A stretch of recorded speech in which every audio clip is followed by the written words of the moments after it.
Doutor Rum, boa tarde aos meus amigos judeus, hebreus, israelitas e amantes do judaísmo. Mais uma vez vou ler o estudo do livro A Outra Face 2, do professor Robson Corrêa, que tem por título Jeremias falou sobre Jesus, Jeremias 23, versículos 5 e 6. Jeremias foi um dos maiores profetas da Bíblia, cuja vida e mensagens nos foram transmitidas no livro que leva seu nome. Suas profecias, entre as mais rígidas e pessimistas de toda a literatura bíblica, visavam repreender os judeus de seus dias que se renderam à idolatria e à depravação.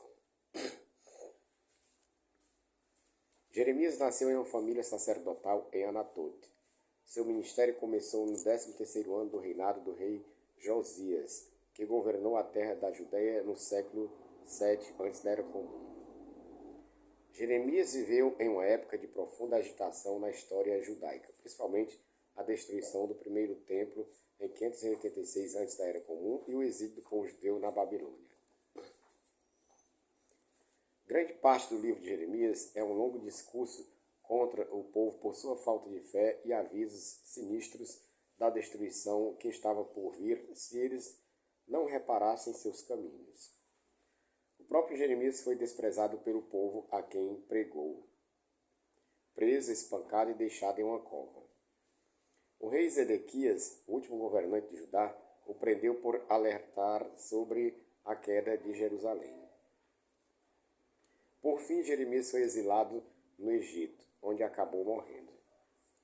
De acordo com a tradição judaica, Jeremias também foi o autor do livro das Lamentações, o triste relato da destruição de Jerusalém, que é lido no dia de jejum de Tisha B'Av.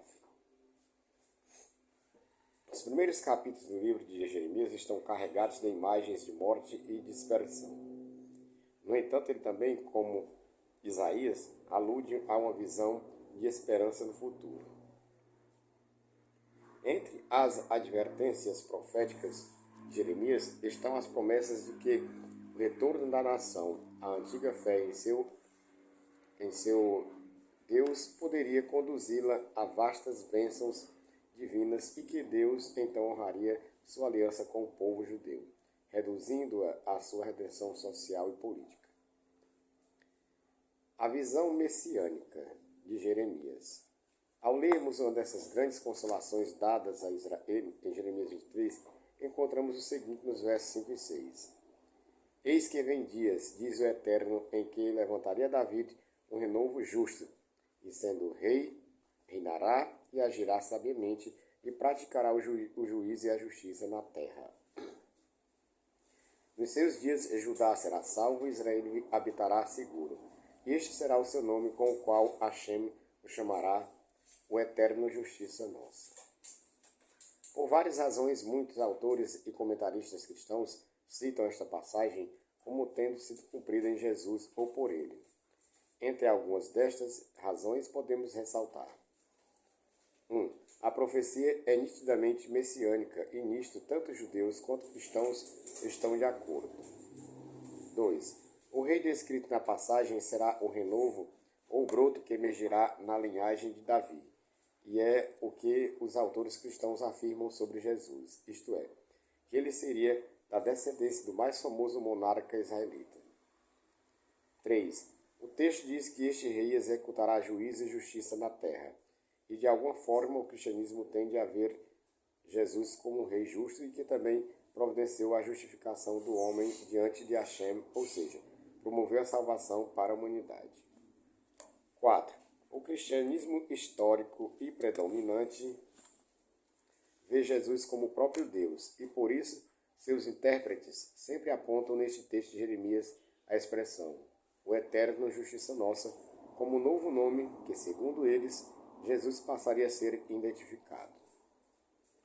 Ou seja, segundo leem esta passagem, Jeremias estava dizendo explicitamente que o Messias, na pessoa de Jesus, seria o próprio Deus encarnado, pois profeta algum jamais recebera um nome assim, composto com o próprio nome de Hashem, completo, uma vez que neste título, de fato, temos o tetragrama completo anexado à frase Nossa Justiça.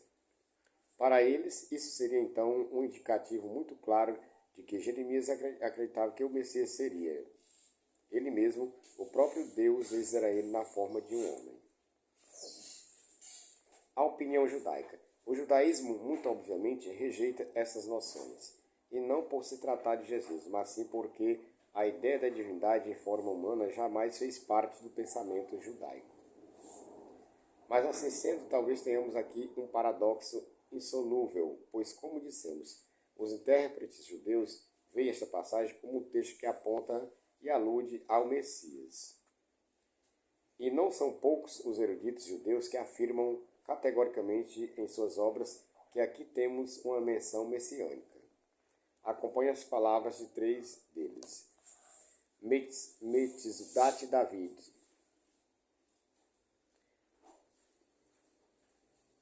Akim Ledor Mizaror Semar Sadik Zehu Meler Amashiach.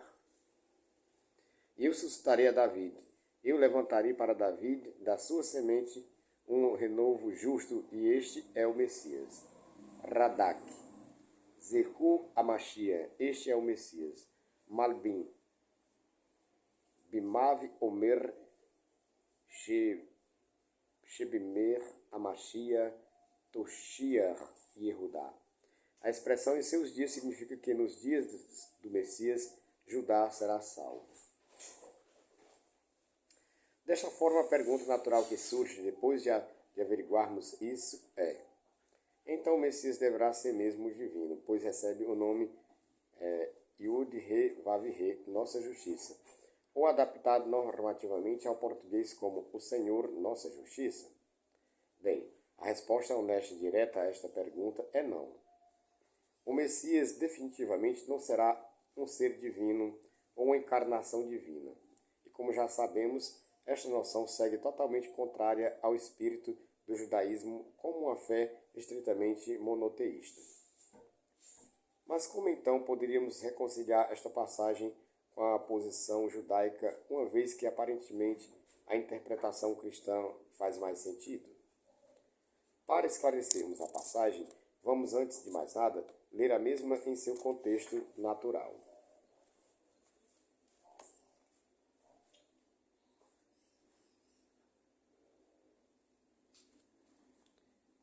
Hine Yamir Baim Neum Adonai Vahakmoti Le David Tsemar Tzadik Umeler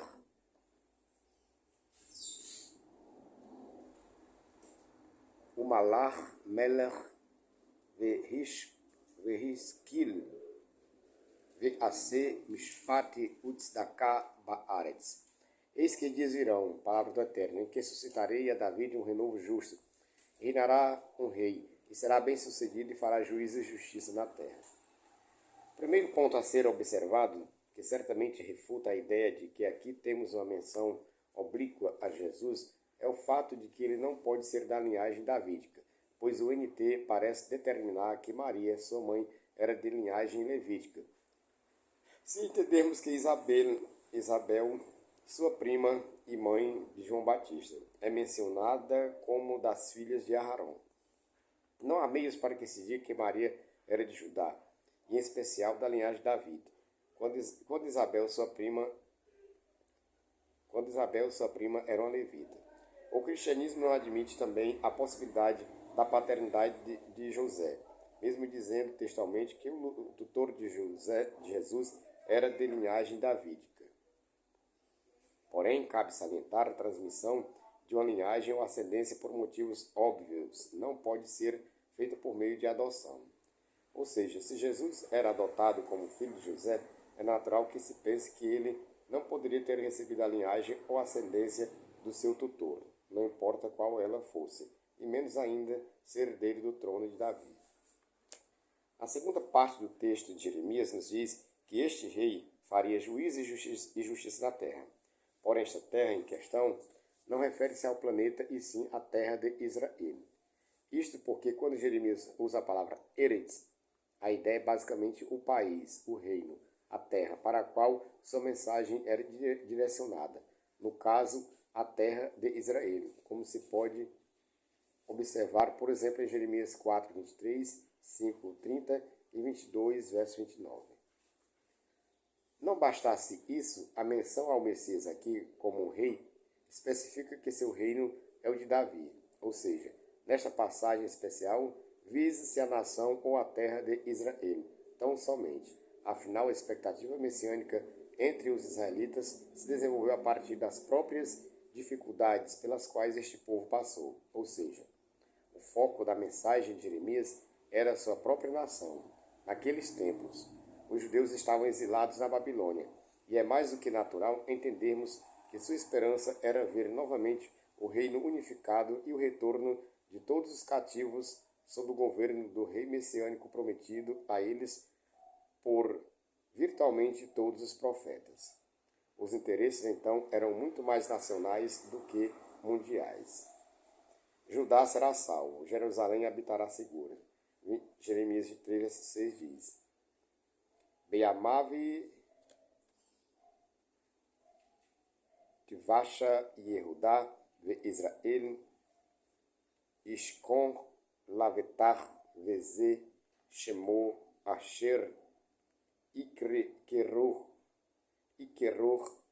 Adonai Tsidkenu. Em seus dias Judá será salvo, Israel habitará seguro, e este é o nome que o chamarão, o Eterno nossa justiça. Note a expressão, em seus dias. Isto simplesmente leva embora a última esperança de se ver Jesus cumprindo esta palavra. Por motivo simples. Os dias de Jesus foram há 2000 anos, segundo se diz. E convenhamos, nos dias de Jesus, nem Judá e nem Israel desfrutavam de segurança e salvação dos seus inimigos. Muito pelo contrário. Roma dominava o povo judeu desde 68 antes da Era Comum. O povo judeu pagava altos tributos a Roma.